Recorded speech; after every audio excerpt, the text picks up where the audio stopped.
Hello, welcome to Coaching the Coaches. My name is Connor Cunningham. I have a foundation course GAA in coaching. I also help out with our coaching of underage in my own club, Castlewellan.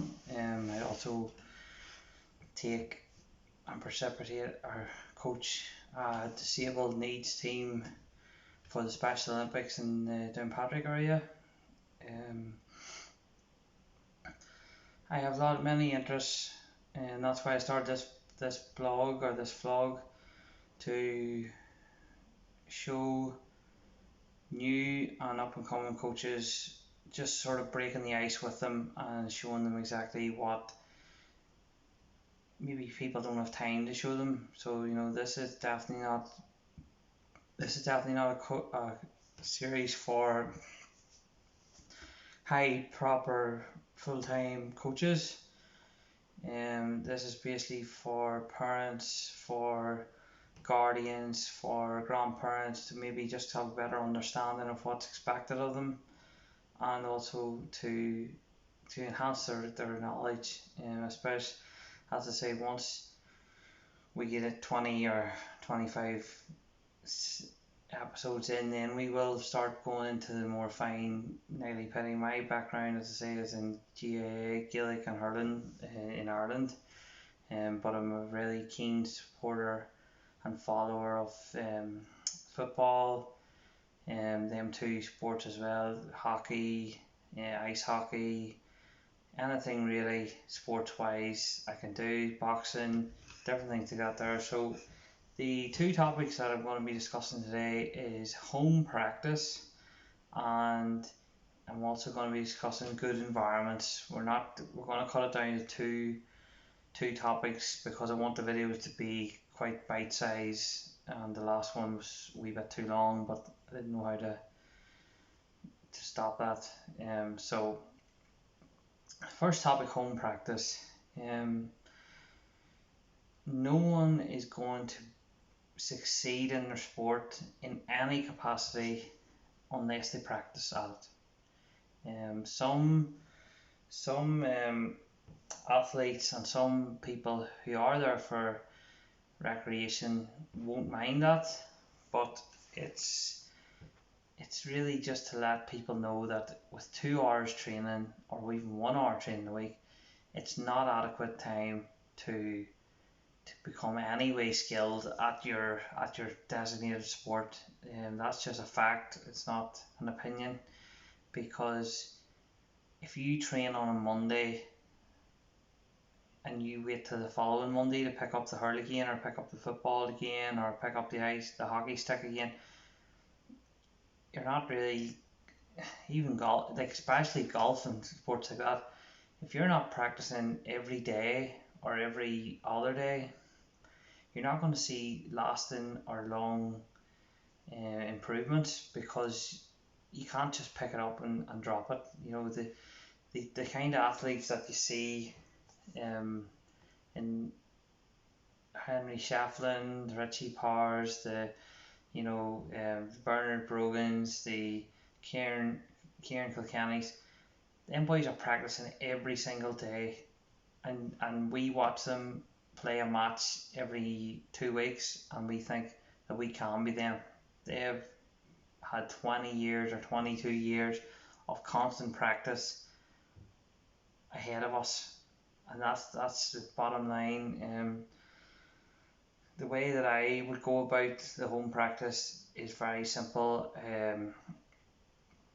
In hurling, I give the parents a target that the child, after school, after their homework's done, that is very important, homework and doing your schoolwork. Now, after that's done, hurling has to be like school. Your parents, your mum and dad, or your guardian or your grandparents will force you to do your homework, and they will pester you. That's the way it has to be with sport. There is some families who maybe they just want to create a social circle for their children. That's fine, but if your child is serious, and if you are serious about your child progressing, not even just to elite level, but just to progress and to get better and to enjoy it more, they have to be practicing every single day. And it only takes 5 minutes. It's not, you don't need to be out the back garden, you know, practicing free kicks if you're playing football, or practicing your frees or your points, or you're practicing your goals in Gaelic games. It doesn't need to be 2 hours. It can be 5 minutes. With my team, I give them five row lifts, which is rolling the ball under your hurl. 5 jab lifts, which is actually scooping the ball with your hurl. Then you get 5 hand passes, 5 strikes of the ball, and then 5 solos. So them 5, there's 25 drills there, or 5 drills, 25 reps. All I'm asking is for them, if they do, the thing about it is, if you do 5, just 2 seconds.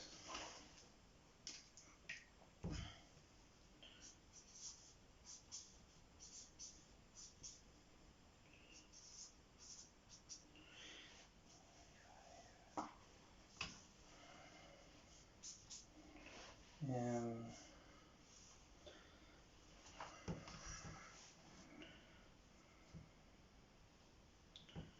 2 seconds.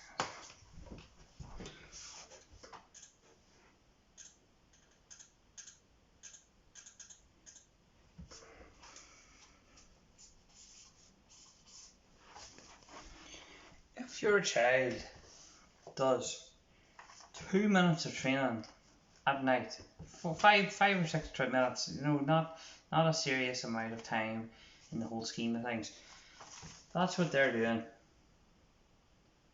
It's a wee bit doubled up there, but 5 times 7 times 52, it's, I don't know why that's flipped up, but let me see.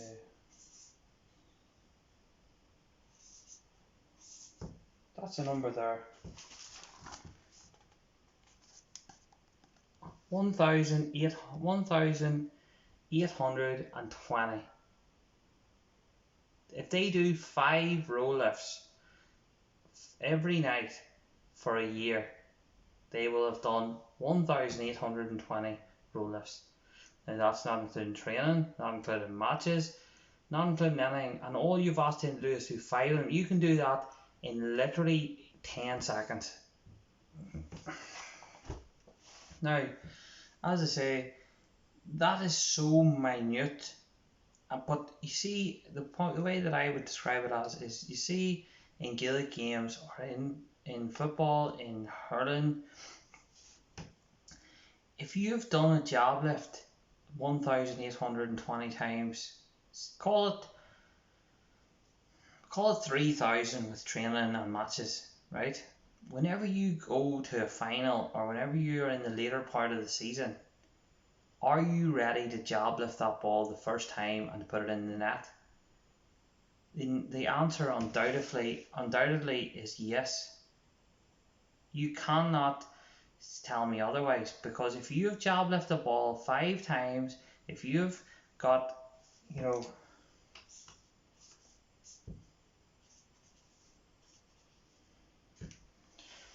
if you had this here, look, one cone here, or something to mark it here, the ball here, one cone there, 2 meters apart. Jab lift the ball, round the cone, drop the ball, round the cone, jab lift the ball. If you did that 5 times, up and down 2.5 times, by the time the match comes and you need to do that first time, you will be ready, because you've done it over 2,500 times. Because you'll do jab lifting in matches, in training, maybe 20 or 30 times. So you have 20 sessions of that. There's not 600. There's not 700. That's how quick it accumulates, and that's what the 10,000 hours is about. It's not. What way did Kobe Bryant said, God rest him.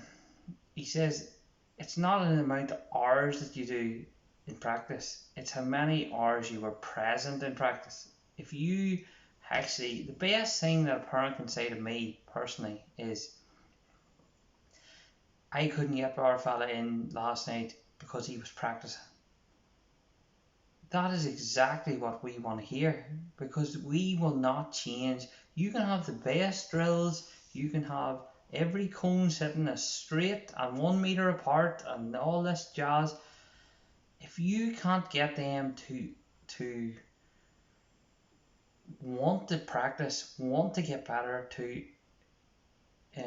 strive to get better, you're not a coach. You are not a coach. You're someone who's maybe seen the swans and forgot about the ugly duckling, because you need everyone pulling in the one direction, and if you don't do it, it's sort of fatal. Because I've seen it in my own club that you will have a good group together, you will train them right, everyone's happy, but there's one sort of stronger player. They give the ball to him, he does everything. But see, by the time they get to under 15, under 17, it's too hard now. They haven't practiced, they haven't done the hard yards, they haven't done the training, and then they quit. And um,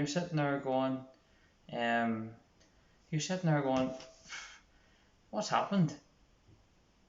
And you know exactly what's happened. The other players and the other teams have caught up with him. If he's a 2 inches taller, that makes all the difference in under 13s. But at under 15s, when they have developed a wee bit later, suddenly it's an even pitch. And then instead of having 10 out of the 15 players having a wee bit of skill set, you've got maybe 3 and 1 star. And that's where coaching is much more rewarding. It's much more gratifying if you can give them the love of your game. If you're a rugby coach, right, and you're doing lines and you are able to inspire a player to go out, if he's a kicker or if he's a hooker or if he whatever he is, if you can inspire him to practice every night. Now, as I say, them five job lifts take 8 to 10 seconds to do 5 of them. I'm not asking a player to do 200 of them. If they do 5 of them, they'll do 35 of them a week. 35 of them a week, and that's not training included. With training included, you're probably talking 50 a week. So they are getting better at because it's the fundamentals, the fundamentals, and the first 3 letters, fun. If you can make it fun, that's why you see with home practice. I'm not saying you have to overthink everything, but you see with home practice, this is why I am very encouraging of any coach and anybody that's into coaching, especially young players, that you do not put too many cones out. Because let's be honest, unless they have a father or mother or guardian who is into coaching, they don't have cones. And you see if you talk to a child, you go to the cone, you run back. See, at home, you nearly have to tell them a jumper is a cone, a bottle of water is a cone, a bin is a cone.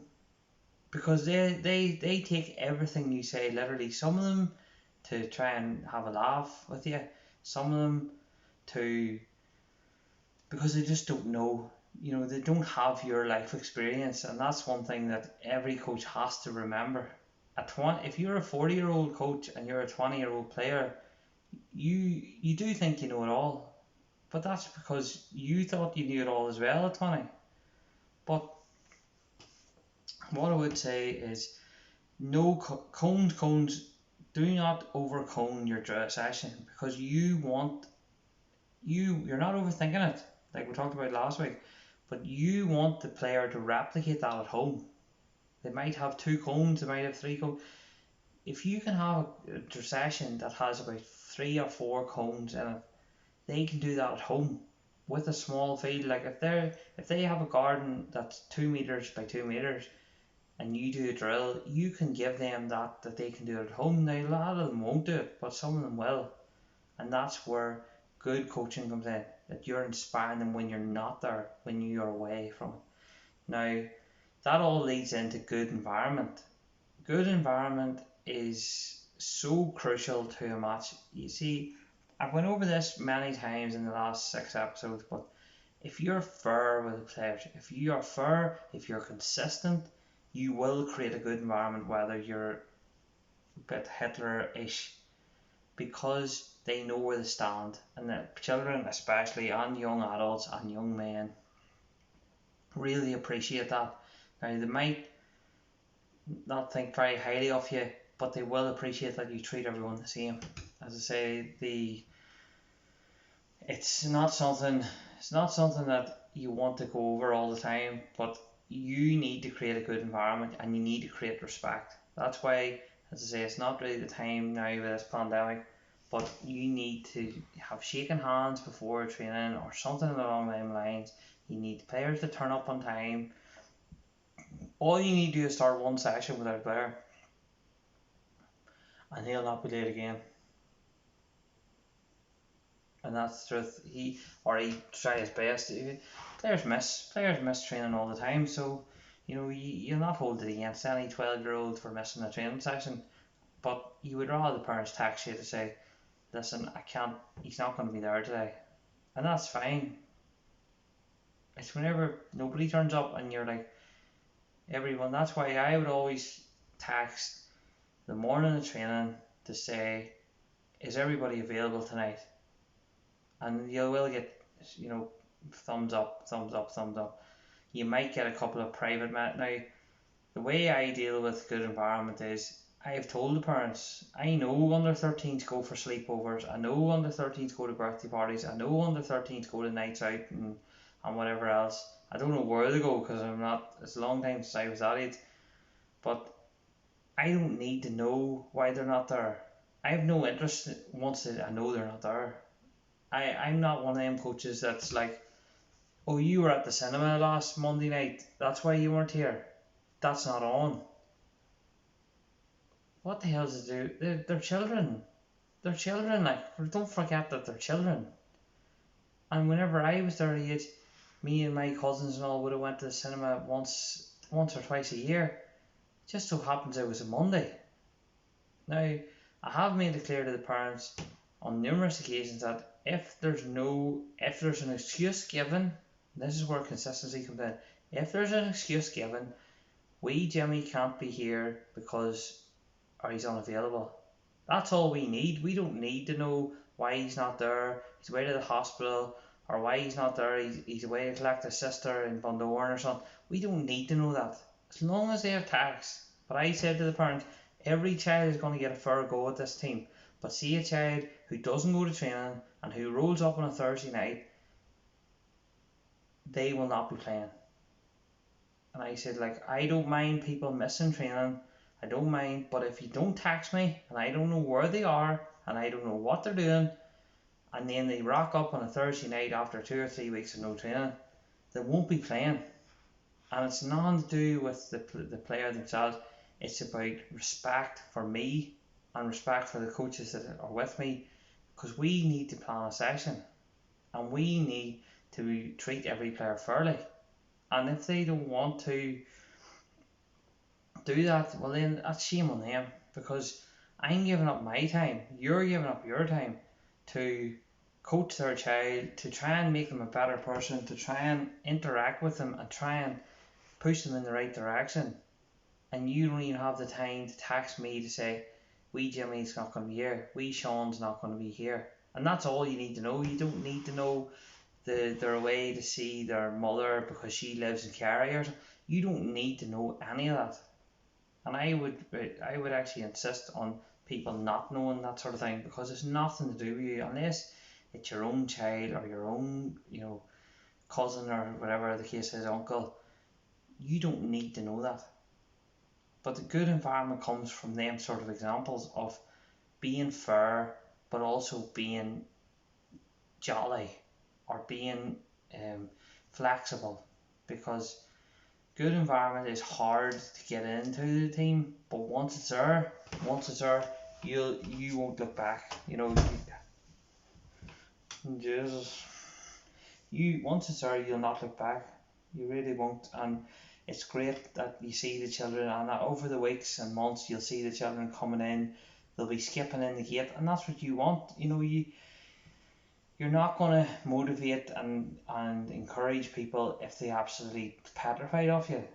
That's just a given, and you really shouldn't be at underage if you are in that mindset, because no child should be doing sprints. Now, I would recommend that of under 15s and under 17s, if there is a player that has ability but is a wee bit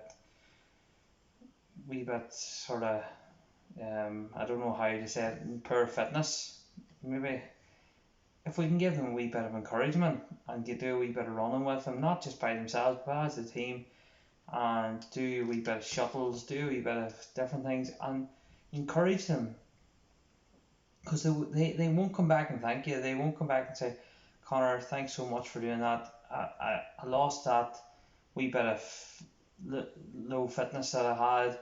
Thank you. They'll not, but you'll see them in a year's time and they'll say, but they're a lot better off. They're a lot better off, and that doesn't mean that they're going to score 6 points for the senior teams. But that sometimes in Ireland, it's different for especially the football clubs, Bohemians and Shamrock Rovers and stuff. You are dealing with more elite and more bottlenecked. But in GAA, at any club, out of 20 players, you're dealing with about 5 that are keen.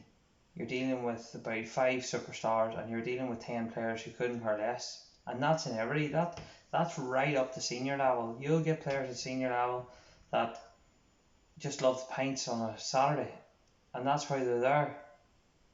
And you're like, why are you here if that's the case? And it's just to keep that social circle open. And they've no interest in playing, they've no interest in doing well, they've no interest in doing anything except having pints on a Saturday. But you know what? The sort of players you need that joker. You can't rule out the joker altogether. Good environments is about understanding your players, and then understanding when's the time to have a joke and when's the time to get serious or to get more focused, because you can't have both. You can have a joke and a laugh, but it has to be in the right context. It can't be racial or discriminatory against anyone. But you have to have that balance, because you need jokers, you need a wee bit of crack, you need a wee bit of fun, because if you don't have that, it's harder, but then you don't want them disrupting your session completely. You have to leave room for them to have a wee bit of flexibility, because in my opinion, from under 11 to under 17, in Ireland, in Down, you're dealing with major exams, you're dealing with hormones, you're dealing with changes, you're dealing with, some of them would be drinking by 17, some of them would be smoking. You're dealing with a lot of social and emotional thing, and I think sport should be an outlet for them, and that's where a good environment comes in as well. That you're not a school teacher. I said this last week. You're not a school teacher. You are someone there to give them a wee bit of a boost. You're getting them away from homework, you're getting them away from schoolwork, you're getting them away from mock exams for an hour, pucking the ball about. And that's why you don't overcomplicate your training, like we said last week, but you also encourage home practice, because whenever exams come in, they might not be able to go to full training, but if they're out the back or out in the garden or out in the field next door, pucking the ball back and forth, that's not because you want to win the next 5 games. That's for in here, the mental side of the game. And if they're in the right mental state, then they'll play in the right mental state. So, as I say, if you like what you hear, subscribe, like and share, please, as I'm really enjoying, and the feedback has been brilliant. So thank you very much. As I say, next week, what have we got there? Yeah, sorry. Next week is going to be about not overcomplicating things, as we've sort of touched on today. And the second thing is on movement. So we're going to show you about movement or discuss it. Alright. Hopefully see you then. Bye bye.